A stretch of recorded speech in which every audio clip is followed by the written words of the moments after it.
Le plus dur est-il fait? 32-16 pour débattre, Jérôme. Jean-Louis, bien sûr que non. Le plus dur, c'est se qualifier en Ligue des Champions, en finale de Ligue des Champions. Donc, on est je disais en présentant l'émission, on est à mi-chemin. Donc, après la première manche, c'est bien d'une chose d'avoir gagné là-bas parce que tu as pris un ascendant sur l'adversaire, ça c'est indéniable, et c'est surtout le but d'un match aller, quel que soit si c'est à domicile ou à l'extérieur. Alors, en l'occurrence, c'est plus dur et c'est pour ça que c'est aussi un petit exploit qu'a fait le PSG de s'imposer comme ça en demi-finale aller de Ligue des Champions chez l'adversaire.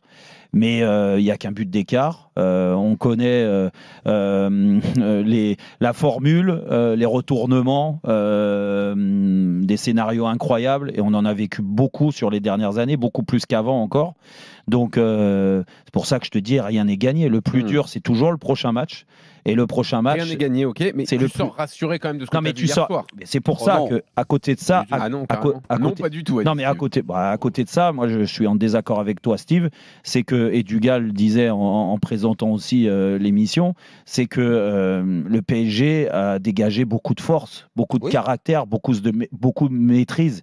Quand tu entames le match comme ils ont entamé avec une prise de risque, parce qu'aller presser haut comme ça, confisquer le ballon à Arsenal, 80% de possession de balle au bout d'une demi-heure pour le PSG à l'extérieur, dans un match où normalement l'équipe à domicile, elle doit mettre de l'envie, elle doit se Arsenal. Elle doit se transcender. Bah si, Arsenal, excuse-moi, quand tu reçois un match à domicile, une demi-finale aller, je suis désolé, t'attendais pas avant le coup que Arsenal soit autant attentiste qu'ils l'ont été. Mais ça, on en parlera à 18h30 dans les choix d'Arteta.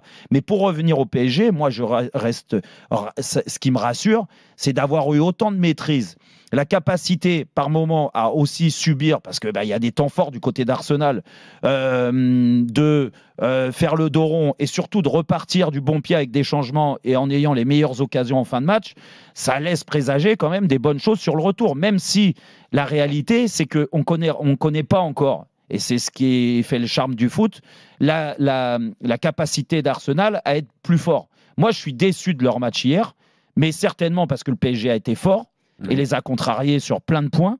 Mais attention, parce que le match retour, Arsenal est aussi capable de retrouver du dynamisme, du peps offensivement, parce que leurs joueurs offensifs, hier, ils n'ont quasiment pas existé, contrairement aux joueurs parisiens. Et c'est là aussi ce qui me rassure, et je donne la parole à Dugas et à Steve, ce qui me rassure, c'est de voir que les top players du côté de PSG, parce que c'est comme ça dans toutes les équipes, ils ont été à la hauteur hier. Dembélé a été efficace. Kvaratskhelia, c'est lui qui fait la diff sur le premier but, qui est centre en retrait. Donnarumma a fait les arrêts qu'il fallait. Il en a fait deux de grande classe, surtout le deuxième. Il n'est pas cadeau, le but, il n'est pas cadeau quand même. Il faut le marquer. Non, mais c'est pour ça. Non, bien sûr, parce qu'il lui met un petit parpaing quand même, avec des rebonds. C'est pas facile, mais n'empêche qu'il est décisif, du gars. Et que Fabien Ruiz, et je vous le dis, parce que je l'ai critiqué aussi, parce que moi, je trouvais que ça ronronnait, ça manquait de personnalité, de créativité. Mais sur le match d'hier, il est indispensable. Et ça confirme ce qu'a dit Luis Enrique dernièrement, en disant, dans l'équilibre d'équipe, c'est le joueur le plus important. Et hier, j'ai vu, parce que je regarde, depuis qu'il a dit ça, je regarde différemment Fabien Ruiz, et je l'ai trouvé tellement intelligent, tellement essentiel, que moi, en fait, c'est ça qui me rassure. C'est cette solidité-là, cet équilibre-là, et puis surtout des joueurs qui, dans la créativité, peuvent être surprenants. Donc, oui, tous les feux sont au vert pour le PSG, mais on a hâte d'être à mercredi. Dugas, ils t'ont fait une grosse impression, les Parisiens? Oui, très grosse. Sincèrement, très grosse. Même si le score, comme ça, paraît serré, 1-0, il n'y a pas eu photo. Il n'y a pas photo entre les deux équipes. Je suis désolé, Paris est plus fort qu'Arsenal à tous les niveaux. À tous les niveaux, c'était une démonstration. Notamment la première mi-temps qui était tout bonnement exceptionnelle. Ouais, la première demi-heure, c'est impressionnant. Ouais. C'est juste impressionnant. Je suis désolé, mais il n'y a pas photo. Donc, te dire qu'ils ont fait le plus dur, moi j'ai envie de te dire oui, parce que je pense que même si, alors j'ai écouté la conférence de presse d'Arteta, même s'il essaie de nous expliquer qu'ils ont fait des choses positives, sincèrement, j'en ai pas vu beaucoup. Je pense qu'ils ont pris un gros coup, mais un énorme coup sur le casque, les joueurs d'Arsenal, parce qu'ils savaient que le Paris Saint-Germain était malgré tout capable de faire ce genre de prestations, puisqu'ils en font régulièrement. Maintenant, eux se sont dit dans leur tête, on a moyen de répondre. On a la confiance, on est sûr de nous, on a un jeu, on a de la qualité, on a des joueurs.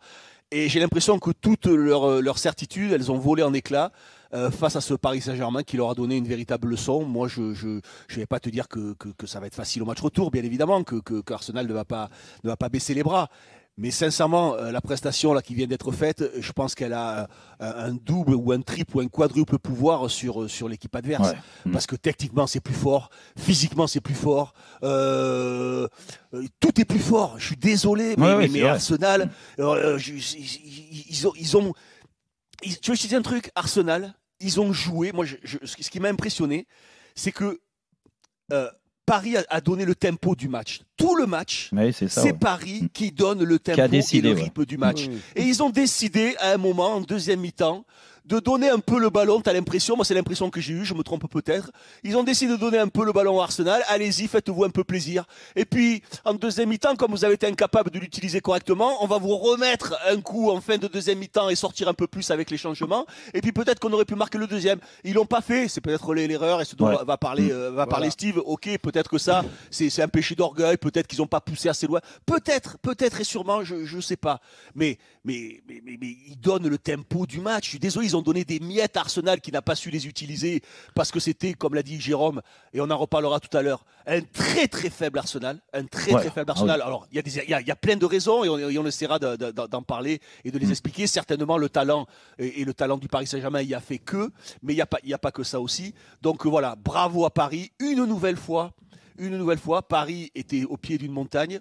Chaque fois, on se dit, est-ce qu'ils vont être capables de hisser leur niveau de jeu pour franchir ce match-là, pour remontrer une nouvelle fois une performance de haute qualité. Et à chaque fois, le challenge est relevé avec brio. Donc bravo, il n'y a rien à dire. Bravo, félicitations. Voilà. Steve, tu es d'accord avec tout ce que tu entends ? Oui, exactement. Exactement, moi, je suis d'accord. Franchement, c'est quasiment une copie parfaite. Je suis d'accord avec Christophe quand il dit que je crois qu'ils ont laissé le ballon à un moment donné à Arsenal. Sauf qu'à un moment donné, en le laissant, ils se sont mis un petit peu quand même en danger défensivement. Parce qu'on ne peut pas oublier quand même les arrêts de Donnarumma. Les arrêts de Donnarumma, ils sont quand même décisifs. C'est classe mondiale. Il a fait gagner des points. Je pense que c'est plutôt Donnarumma qui a fait gagner des points à Paris hier.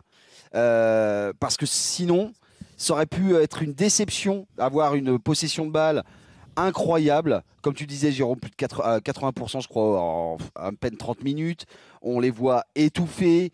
Faut rappeler quand même qu'à un moment donné, le danger, il vient de la droite, pratiquement du PSG. Mais le danger, il vient de la droite du PSG.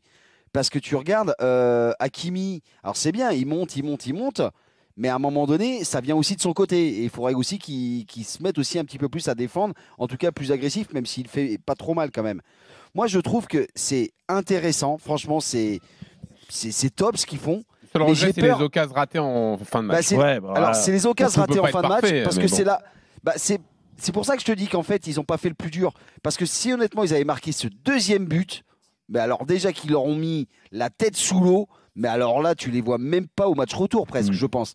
Alors que là, Arteta, il peut se dire, honnêtement, Donnarumma, faut pas croire que tous les matchs, il est parfait. Là, il fait le match parfait. Là, pour l'instant, sur les grands matchs, franchement, c'est une réussite. Ça, c'est à dire. Exactement. Parce que le titre de meilleur joueur hier, normalement, c'est lui. Moi, exactement. Tu vois, c'est ce que j'allais te dire. Honnêtement, vu les arrêts qu'il fait.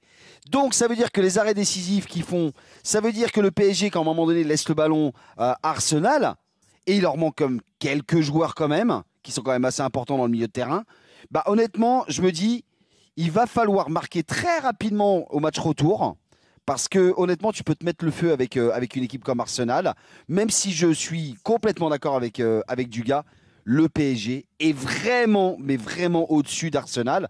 Mais des fois, c'est pas les meilleurs qui gagnent. Oui, mais sauf que, tu vois, pour revenir, et vous l'avez signalé tous les deux, c'est les deux occasions à la fin. La barre de Gonzalo Ramos, alors qui n'est pas facile parce qu'il met un pointu devant. Donc, c'est pas une occasion. Et vous, les deux attaquants que vous avez été, c'est pas à vous que... C'est pas la portée de tout le monde de mettre un point.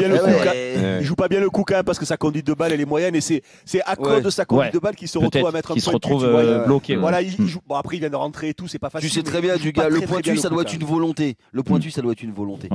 Mais il n'y en a qu'un expert en pointu en France. France, c'est 6. C'est vrai. Mais après, celle de Barcola est plus flagrante. Ouais. Mais c'est pareil. C'est Barcola, pour ceux qui n'ont pas joué au football, ils vont te dire il doit marquer, il doit cadrer. Sauf que on sait très bien que quand tu viens de rentrer comme ça, que tu as des mecs qui courent derrière toi, tu te précipites un peu. La force des grands attaquants, c'est en effet de garder sa lucidité et son calme et d'être beaucoup plus juste techniquement. Il se précipite, elle passe à côté. Le seul truc, c'est qu'il a quand même du temps et de l'espace. Oui, mais sauf que Barcola, il est quand même pas trop au rendez-vous quand même. Nous, on le voit. Barcola, il est au rendez-vous. Oui, mais t'es très tolérant, Jérôme, quand même. Non, on le voit. Moi, je trouve que Barcola, il est quand même pas au rendez-vous quand même. Jean-Louis, on le voit juste pour revenir sur cette occasion-là. Je dis, nous, on la regarde à la télé, bien sûr qu'on se dit, mais merde, comment il fait pour pas cadrer ? Oui. Après, sur le terrain, dans le contexte comme ça, en plus, tu viens de rentrer, tu as envie de briller, tu te mets une pression aussi particulière. Je dis pas qu'il faut toujours aller dans le sens du joueur et reconnaître que là-dessus, il a fait une erreur. Non, mais je vois ce que tu veux dire. Moi, je dis juste que c'est une demi-finale de Ligue des Champions, donc tout le monde élève son niveau d'exigence. Oui, et c'est normal d'attendre quand même d'un joueur qui rentre à ce niveau de la compétition. Tu as raison. D'avoir le geste juste. Tu as raison, mais je pense que, tu vois, sur cette occasion-là, de toute façon, il l'a montré, c'est aussi une marge de progression pour lui. Il doit faire mieux, il le sait. Et en effet, à 2-0, ça fait longtemps qu'il n'a pas fait mieux. Ouais, mais c'est City, le match contre City en phase de poule, là où il est énorme. Sauf que en premier semestre. C'est un peu plus dur. Après, moi, pour revenir juste sur le résultat, les deux occasions te laissent un petit goût amer parce que tu te dis, oui, en effet, vu la démonstration du PSG, il méritait peut-être de mener 2-0. Après, ça aurait pu faire aussi un partout avec le but sur coup franc en début de deuxième mi-temps, et c'est peut-être pas le même match derrière. Moi, tu te relâcheras pas avec un but d'avance seulement. C'est ce que j'allais dire. Voilà. C'est que ce résultat-là fait que tu peux pas être dans le confort sur le match retour. Alors que le PSG a montré, s'ils ont montré des limites sur les dernières semaines, c'est surtout dans l'approche de ces matchs-là où ils se sentaient supérieurs, un peu trop dans le confort. Et puis Aston Villa, avec 4 buts d'avance, tu te fais peur. Et puis en championnat, alors c'est pas une demi-finale retour de Ligue des Champions à domicile qui plus est. Et en plus de ça, tu as l'expérience de l'année dernière. Même si l'année dernière, tu avais pris un retard après le match aller. L'année dernière, ils ont perdu le match retour à domicile contre Dortmund. Tu vois, en faisant un quasi non-match. Là, en effet, avec tout ça, et il y a des joueurs qui l'ont vécu, normalement, tu es à l'abri d'avoir cet état d'esprit d'être dans le confort.